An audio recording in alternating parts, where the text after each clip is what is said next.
ఎప్పుడూ చేసుకునేలా కాకుండా ఇలా విధంగా ఒకసారి చేపల పులుసు అయితే ట్రై చేయండి. టేస్ట్ అయితే చాలా బాగుంటుంది. కారం కారంగా పుల్ల పుల్లగా ఉంటుందన్నమాట. చిన్నపిల్లల నుంచి పెద్దవాళ్ళ వరకు చాలా ఇష్టంగా తింటారు. మనం రెగ్యులర్గా చేసుకునే కన్నా ఇంకొంచెం డిఫరెంట్గా అయితే చేసుకుందాం. టేస్ట్ అయితే మాత్రం నెక్స్ట్ లెవెల్ అయితే ఉంటుంది. మరి ఈ చేపల పులుసు చాలా సింపుల్గా ఎలా తయారు చేసుకోవాలి, దానికి కావాల్సిన పదార్థాలు ఏంటి ఇప్పుడైతే వీడియోలోకి వెళ్ళి చూసేద్దామండి. చేపల పులుసు అయితే ముక్క ఎరక్కున్నా కూడా చాలా బాగా అయితే వస్తుందన్నమాట. ఇంకెందుకు ఆలస్యం వీడియోలోకి వెళ్ళిపోదాం పదండి. ముందుగా ఇక్కడ నేను చేపలు అయితే తీసుకున్నానండి. వీటిని అయితే రోహు అంటారనమాట హిందీలో. తెలుగులో అయితే బొచ్చు చేపలు అంటారండి, చెరువు చేపలు అనమాట. వీటిని అయితే ముందు ఉప్పు పసుపు అయితే వేసి శుభ్రంగా క్లీన్ అయితే చేసుకోవాలి.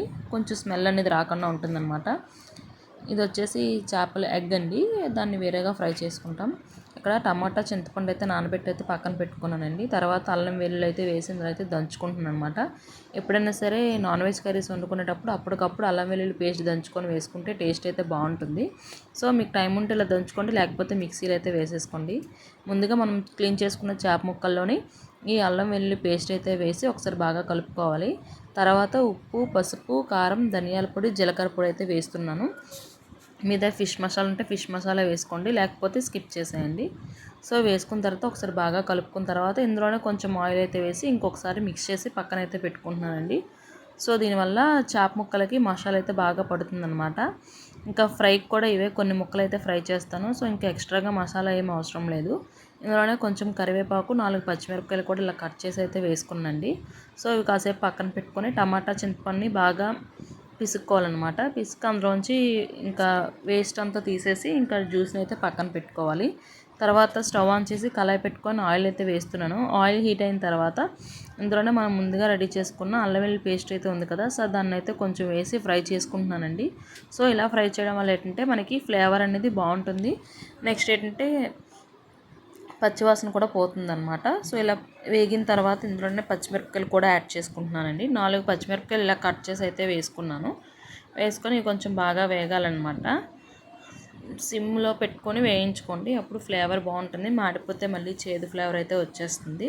సో ఇవి ఇలా బాగా వేగిన తర్వాత ఆనియన్స్ని సన్నగా పొడుగా కట్ చేసి అయితే వేసుకుంటున్నాను. మీకు కావాలంటే ఫైన్గా కూడా చాప్ చేసుకోవచ్చు. సో ఆనియన్స్ వేసుకొని ఆనియన్స్ కూడా కొంచెం ఫ్రై అవ్వాలన్నమాట.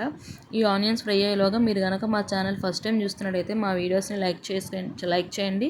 అలాగే మా ఛానల్ని సబ్స్క్రైబ్ చేసి మా వీడియోస్ని మీ ఫ్రెండ్స్ అండ్ ఫ్యామిలీకి షేర్ చేయండి. ఆనియన్స్ మగ్గిన తర్వాత ఇందులోనే టమాటా కూడా వేసుకుంటున్నాను. ఒక టమాటా వేసుకుంటే సరిపోతుంది, ఎందుకంటే ఆల్రెడీ 2 టమాటాలు అయితే మనం మిక్స్ చేసి పక్కన పెట్టుకున్నాం కదా.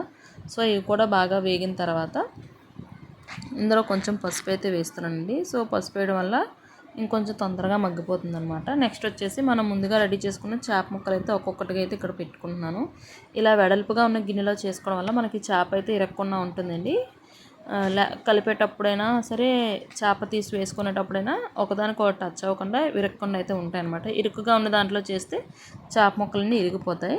సో ఇలా వెడల్పు గిన్నెలో అయితే చేసుకోండి. సో ఇంకా చేప ముక్కలన్నీ ఈవెన్గా స్ప్రెడ్ చేసుకుంటున్నాను అనమాట. స్ప్రెడ్ చేసుకొని వీటిని గరిటెతో కదపకుండా 2 చేతులతో పట్టుకొని గుడ్డతోని ఇలా కళాయిని కుదపండి. అప్పుడు మనకి చేప ముక్కలు అనేది ఈవెన్గా వేగుతాయి అన్నమాట. ఇంకా ఒకదానికొకటి అతుక్కోకుండా విరిగిపోకుండా అయితే వస్తాయి. చూపిస్తున్నాను కదా ఈ విధంగా. సో ఇప్పుడు మూత పెట్టి ఒక 5 నిమిషాలు అయితే మగ్గించుకోవాలి. కొంచెం మగ్గిన తర్వాత ఇందులోనే మనం ముందుగా రెడీ చేసుకున్న చింతపండు రసం ఏదైతే ఉందో దాన్ని అయితే వేస్తున్నానండి. చింతపండు టమాటా రసం తీసి అయితే పక్కన పెట్టుకున్నాక సో దాన్ని వేసి ఒకసారి మిక్స్ చేసుకోవాలన్నమాట. సో ఇలా అయితే మిక్స్ చేస్తున్నాను, చూస్తున్నారు కదా. నెమ్మదిగా మిక్స్ చేసుకోండి, లేకపోతే ఒలిగిపోతుంది. మిక్స్ చేసిన తర్వాత ఇంక ఈ మసాలా అంతా కూడా ఒకసారి గరిటెతో ఇలా కదుపుకొని ఒక 5 నిమిషాలు అయితే పక్కన పెడుతున్నాను. ఇప్పుడు ఇందులో మనకి రుచికి సరిపడా వాటర్ అయితే యాడ్ చేసుకోవాలి. మనం ఆల్రెడీ చింతపండు పులిపేసాం కదా, సో మీ టేస్ట్ తగ్గట్టు వాటర్ అయితే అడ్జస్ట్ చేసుకోండి. వాటర్ అడ్జస్ట్ చేసుకున్న తర్వాత ఒకసారి ఉప్పు కారం అది సరిపోయే లేదో చూసుకోండి.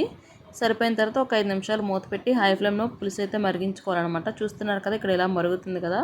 సో ఈ టైంలో మీ ఫ్లేమ్ని అడ్జస్ట్ చేసుకుంటూ ఇంకొంచెం అయితే మరిగించుకోండి. ఇంకో 5 నిమిషాలు పోయిన తర్వాత కొత్తిమీరతో గార్నిష్ చేసుకొని ఇంకొక 5 నిమిషాలు ఉంచామంటే మనకి చేపల పులుసు అయితే రెడీ అయిపోతుందండి. వేడివేడి అన్నంలో ఈ చేపల పులుసు వేసుకొని తిన్నా బాగుంటుంది. చేపల పులుసు అంటే మనకి ఏంటంటే రెగ్యులర్గా మధ్యాహ్నం చేసుకొని నైట్కి తిన్నా బాగుంటుంది, నైట్ చేసుకొని మార్నింగ్ అయినా బాగుంటుందండి. ఒక పూట అంతా నానితే పులుసు అయితే చాలా మంచి టేస్ట్ అయితే వస్తుంది. మరి ఈ వీడియో మీకు ఎలా అనిపించింది?